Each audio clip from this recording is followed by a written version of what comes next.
The Lich Lord sent you to seek the Chalice of Mourning, didn't he? The Fire King seems to know you are coming if this blistering heat is any indication. I never dreamed it would come to this. I wish I had never spoken to the Fire King that lonely evening. He knew all too well that I alone could travel into the tombs. I should have known it was a trick. He said he could use it to make Gwendolyn love me. He forged the pendant from it for her to wear, but she never loved me. She just got taken away and nearly killed. She will never love me now. I don't know if you can undo what I have done, but if you do, I will be content to live out my days never meddling in the affairs of the gods again, and let the imperial tombs fall to dust at my passing. Perhaps this is written somehow.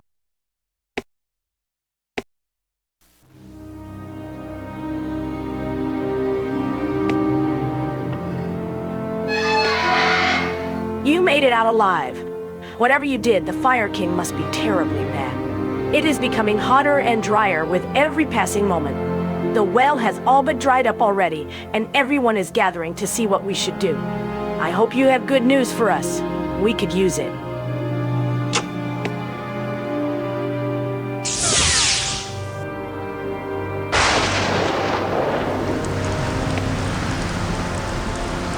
I made it back alive thanks to you. And not a moment too soon either. I just hope we can settle things with the Fire King before I run out of potions. So much greed in the valley these days. I was as much a victim of my own greed as the Undertaker was of his. I can't blame him for that.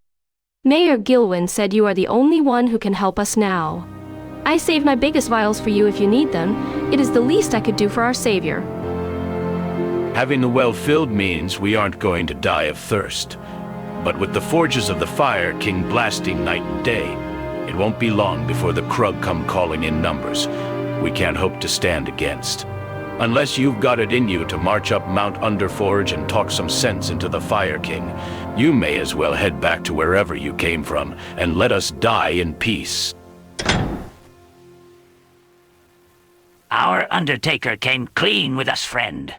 We are indeed in a bad place. If it weren't for you, we might have frozen in the snows, only to have our bones baked in these sands. We seem to have made it, and so have you. So there is still hope. The Undertaker let me take a look at an acolyte's journal mentioning this Chalice of Mourning you seek. Would you like to hear what I have found?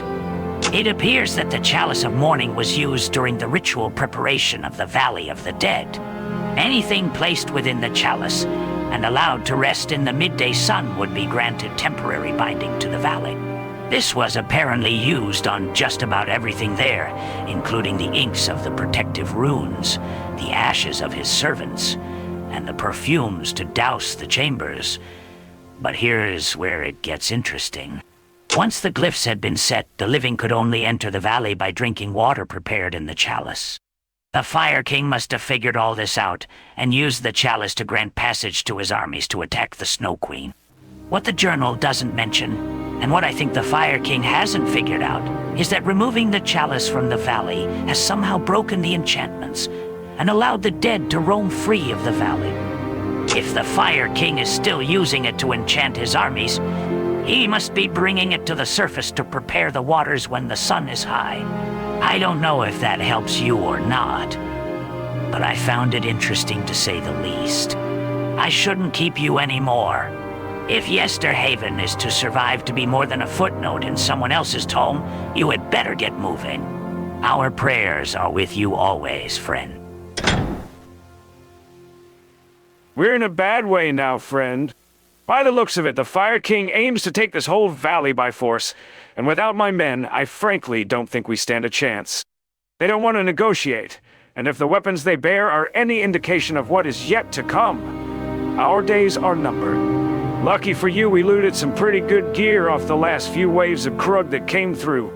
If you are of the mind to go talk to the king, you are going to need them worse than us.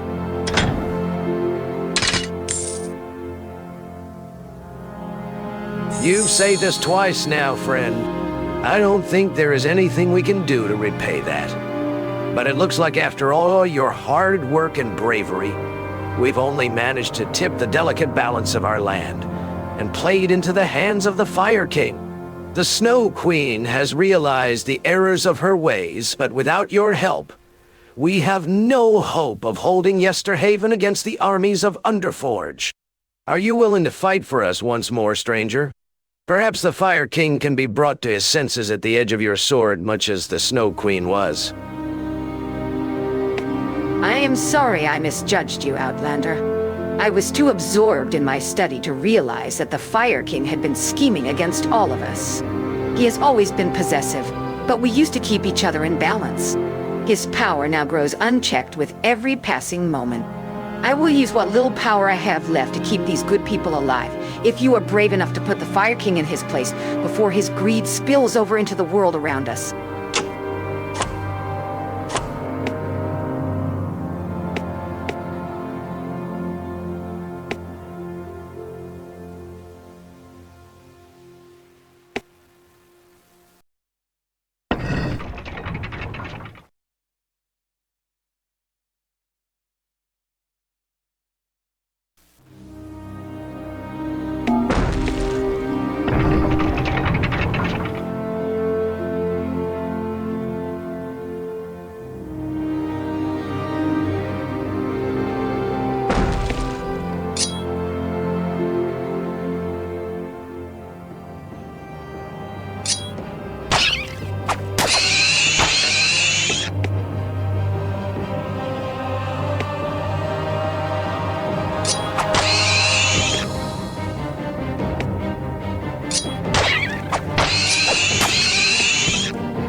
The citizens of Yesterhaven will do right by you yet, Outlander. I had my doubts about whether you were suited to the tasks of my master, the Archmage, but you have made it farther than I had hoped. When you find the Chalice, I will return it to its rightful place and bring final peace to the Valley of the Dead. I cannot yet bring peace to the living, however. That is between you and the Fire King. Until then, I still have several items which would be better left for the living, if you need them.